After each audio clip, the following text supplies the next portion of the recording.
کوئی غیرت مند بیٹا یہ برداشت نہیں کر سکتا، چاہے وہ امام ہی کیوں نہ ہو۔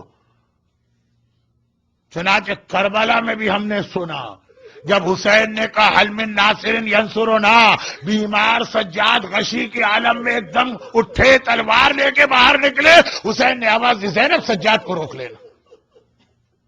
اور یہاں بھی یہ سنا کہ 11واں امام جب پردہ غیبت اس قید میں تھا اور زہر دیا گیا، بار بار تڑپ کے باہر آ گیا تھا، جو اس طرح سے اپنی غیبت میں تھا، اپنے آپ کو 5 سال سے چھپا کے رکھا، تڑپ کے باہر آیا، 11ویں نے واپس بھیجا، بیٹا جاؤ پردہ غیبت میں چلے جاؤ۔ عباسی حکمران کا ایک مقصد یہ بھی تھا کہ غیرت مند امام کا غیرت مند بیٹا ہے، غیرت مند فاطمہ کا غیرت مند وارث ہے، 11ویں کو زہر دے کے شہید کرو تاکہ جب 11ویں کا جنازہ اٹھے گا تو اس وقت یقیناً وہ تڑپ کے آئے گا اور گرفتار کر لینا۔ اور عزاداروں 12ویں کی گرفتاری کے لیے ماہ ربیع الاول کی شروع تاریخ میں 11ویں کو زہر دیا گیا۔ امام حسن کو 2 ہی حسن ہیں ہمارے پاس، یا حسن مجتبی یا حسن عسکری۔ حسن مجتبی کو وہ زہر دیا گیا جس نے ایک لمحے میں کلیجہ ٹکڑے ٹکڑے کر دیا، چند لمحوں میں حسن مجتبی دنیا سے چلے گئے۔ حسن عسکری کو ایسا زہر نہیں دیا گیا، حسن عسکری کو وہ زہر، دیکھیے تاریخ ہے جو بہت کم لوگوں کو معلوم، حسن عسکری کو وہ زہر دیا گیا جو آہستہ آہستہ اثر دکھا رہا۔ کیوں؟ کیونکہ مقصد 11ویں امام کے زہر سے زیادہ مقصد تھا 12ویں کو غیبت سے باہر لانا۔ آپ بیمار ہے، بستر پہ گر گیا، بیٹا حالت دیکھ رہا ہے، روز بروز حالت خراب ہوتی جا رہی ہے، کتنا ہی صابر بیٹا ہوگا، 2 دن گزریں گے دیکھے گا میرے بابا کی حالت اور خراب ہوئی، صبر کر کے بیٹھا ہے، 4 دن گزریں گے دیکھے گا میرے بابا کی حالت اور خراب ہوئی، ایک وقت آئے گا جب اپنے بابا کو اس حالت میں دیکھے گا کہ تڑپ کے باہر آ جائے گا۔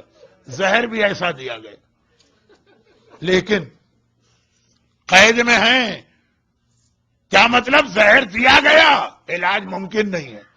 علی کے سر پہ ابن ملجم نے ضربت لگائی مگر علی قید میں نہیں تھے تو علاج تو ہوا نا 3 دن۔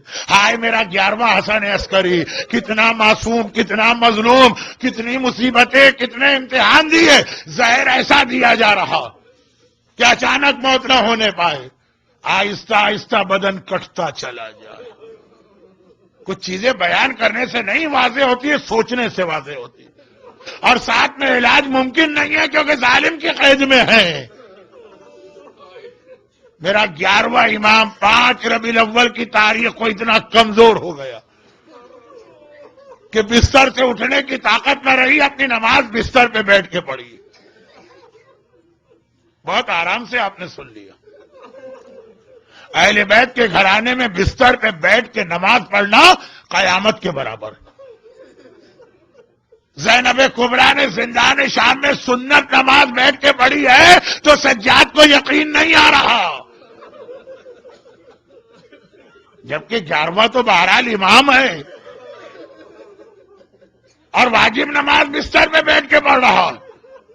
فاطمہ زہرا تک کی یہ حالت تھی کہ جب نماز کا وقت آتا تھا اگرچہ بستر سے اٹھنے کی طاقت نہیں لیکن بستر پہ اٹھتی تھی، ہاں ایک ہاتھ دیوار پہ رکھتی تھی، دوسرے ہاتھ سے ٹوٹی ہوئی پسلیوں کو سنبھالتی تھی، ٹوٹی ہوئی پسلیوں کو سنبھال کے رسول کی بیٹی فاطمہ مصلی پہ جا کے نماز پوری پڑھتی تھی۔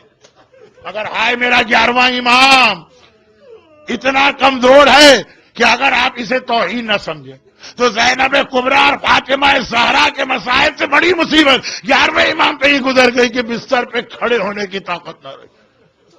لیکن یہ 5 ربیع الاول کی حالت تھی۔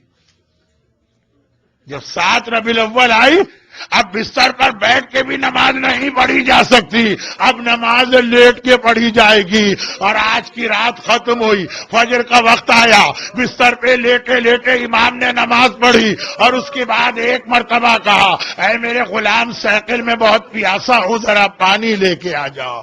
غلام پانی لایا، میرا 11واں امام پیاس کی فریاد کر رہا ہے۔ پانی بڑھایا گیا لیکن اس سے پہلے کہ یہ پانی ہونٹوں سے آگے بڑھے میرا 11واں امام بستر پہ گر پڑا۔ غلام سیقل نے دیکھا ہائے میرا آقا مارا مارا گیا، ہائے میرا مولا مارا گیا۔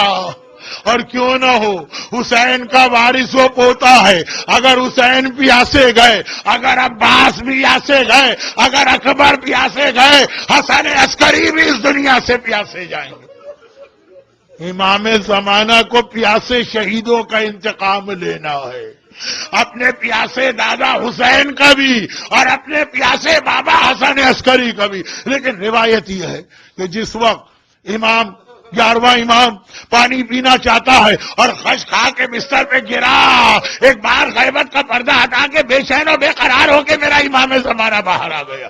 11ویں نے اس حالت میں بھی ایک بار دیکھا، کہا بیٹا واپس چلا جا، تیری غیبت حکم خدا ہے، ظالموں کے سامنے نہ آنا۔ اور اس کے بعد پھر ایک منزل ایسی آئی کہ وہاں تو 11واں امام برداشت نہ کر سکا۔ جب کل 8 ربیع الاول کو غسل دے دیا گیا، کفن پہنا دیا گیا، نماز کا وقت آیا، چچا جعفر آگے بڑھے نماز پڑھانے، وہ یہ برداشت نہ ہوا امام زمانہ سے، غیبت کے پردے ہٹائے۔ چچا میرے بابا کا لاشا ہے، اپنے بابا کی نماز تو میں پڑھاؤں گا۔ ایک بار امام زمانہ نے نماز پڑھائی، ذرا سوچئے وہ کربلا کا سجاد، جو منزل امتحان امام زمانہ برداشت نہ کر سکے، سجاد کو وہ امتحان بھی دینا پڑا۔ آئے میرے بابا کا لاشا پڑا ہے اور میں نماز جنازہ بھی نہیں پڑھا پا رہا۔ اور پھر نماز کے بعد غلام کو حکم ملا کہ جا کے عباسی خلیفہ کو اطلاع دو۔ اب اگلے دن جنازہ تو بڑی شان سے اٹھا، تابوت تو بڑی شان سے لے جایا گیا، حکمران زہر دے کر خود بھی جنازے میں روتا ہوا شریک ہے۔ ایک بار سارا سامرہ آ گیا، ہر طرف آواز ہے، ہائے حسن عسکری مارے گئے، ہائے حسن عسکری مارے گئے۔ اور بڑی شان سے یہ تابوت سامرہ میں 10ویں امام کی زری کے قریب پہنچا، وہاں پہ میرا 11واں امام دفن کیا گیا۔ دیکھیں دنیا کا طریقہ کیا ہے، جس کی موت ہوتی ہے نا اس کے وارث کو پرسہ دیا جاتا ہے۔ آج 11ویں امام کا پرسہ سب سے پہلے ہم کس کو دیں؟ یقیناً 11ویں کا پرسہ رسول خدا کو دیں گے، یقیناً علی مرتضیٰ کو دیں گے، یقیناً فاطمہ زہرا کو دیں گے۔ شہزادی آپ کا ایک اور لال مارا گیا، لیکن سب سے پہلے تو امام زمانہ کو پرسہ دیں گے نا۔ اے میرے زمانے کے امام، آپ 5 سال کے ہیں اور آپ یتیم ہو گئے، آپ کا بابا مارا گیا، مگر آپ کی یتیمی اپنے ساتھ تماچے تو نہیں لائی نا۔ اے میرے زمانے کے امام، آپ یتیم ہو گئے مگر آپ کو یہ اطمینان تو رہا نا میرے بابا کا جنازہ اٹھا، لوگوں نے کندھا دیا، ہائے وہ جنازہ تو نہ تھا نا جو کربلا میں پڑا رہا۔ ارے امام زمانہ ہم سے پرسہ لیجئے، الغدیر کے حال کے یہ مومنین وہ مومنات آپ کو آپ کے بابا کا پرسہ دے رہے، لیکن جنازہ اٹھا، گھر والے بھی گئے جنازے کے ساتھ، خیریت کے ساتھ واپس آ گئے نا۔ ارے کربلا کی طرح کی حالت تو نہ تھی، کربلا والے لٹ پٹ کے مدینے آ رہے ہیں، لیکن کس طرح آ رہے؟ کلثوم کو کہنا پڑ رہا ہے نانا کے شہر اب ہمیں قبول نہ کر، ہم تیرے اندر آنے کے قابل نہ رہے۔ ارے کوئی بی بی فریاد کر رہی، اکبر بیٹا تجھے کھو کے مدینے کس طرح جاؤ؟ کوئی کہہ رہی قاسم لال ارے تیرے بغیر مدینے کیسے جاؤ؟ ہائے رباب کہتی ہے ارے میرے اصغر میں صغرا کو جا کے کیا جواب دوں گی جب صغرا اصغر کو مانگے گی؟ اور زینب فریاد کر رہی ہے ارے پہلے مجھے نانا کی قبر پہ لے جاؤ۔ عزاداروں 11ویں امام کا تابوت تو بڑی شان سے اٹھا، گھر والے خیریت سے آئے، ذرا زینب سے پوچھئے، قبر رسول پہ پہنچی، ایک مرتبہ کا نانا آپ کی بیٹی شام سے لٹ کے آئی ہے، پہلے حسین کا کرتا پھیلایا۔ اے امام زمانہ آپ کے بابا حسن عسکری کا تو کرتا ایسا نہ تھا جو خون سے بھرا ہوا، تیروں اور نیزوں سے جگہ جگہ چھلنی، اور پھر کہا نانا ارے کاش میں تجھے یہ بھی بتا سکتی، پورے راستے اتنے کوڑے کھائے اب تک میری کمر زخمی ہے۔ ہائے میرا 11واں امام، ہائے میرا